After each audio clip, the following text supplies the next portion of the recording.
తెలుగువారి number 1 choice Telugu matrimony. జీతం తీసుకునేది మున్సిపల్ విభాగం నుంచి, పనిచేసేది నాయకులు ప్రజాప్రతినిధుల ఇళ్లల్లో. 2021 నుంచి 40 మంది అవుట్సోర్సింగ్ సిబ్బంది మున్సిపల్ విధుల్లో లేరు. అలాంటి వారిపై కమిషనర్ నిర్మల్ కుమార్ కొరడా జల్పించారు. వారికి నెల జీతం నిలుపుదల చేయడం ఆందోళనకు కారణమవుతోంది.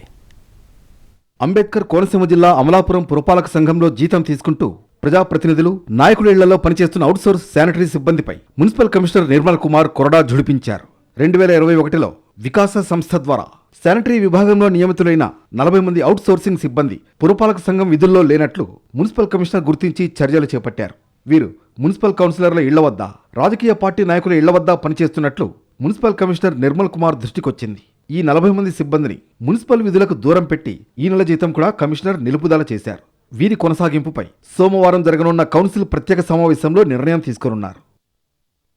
అమలాపురం పురపాలక సంఘంలో ప్రస్తుతం అధికారంలో ఉన్న వైసీపీ చైర్పర్సన్, వైసీపీ కౌన్సిలర్ల ఇళ్ల వద్ద కొంతమంది శానిటరీ సిబ్బంది పనిచేస్తున్నట్లు గుర్తించారు. ప్రస్తుత ఎమ్మెల్యే ఐతాబత్తుల ఆనందరావు క్యాంపు కార్యాలయం, మాజీ మంత్రి పినిపే విశ్వరూప్, మాజీ ఎమ్మెల్యే కుడుపూడి చిట్టబ్బాయి ఇంటి వద్ద మరికొంతమంది పనిచేస్తున్నట్లు సమాచారం. మరోవైపు విధుల నుంచి దూరం పెట్టిన సిబ్బందికి మద్దతుగా మిగిలిన వికాస అవుట్సోర్స్ సిబ్బంది పురపాలక సంఘ కార్యాలయం ఎదుట ఆందోళన నిర్వహించారు. అయితే పురపాలక సంఘం అధికారికంగా అప్పగించిన విధుల్లో అవుట్సోర్స్ సిబ్బంది అంతా పనిచేయాలని ఏఐటీయూసీ నాయకులు సూచించారు.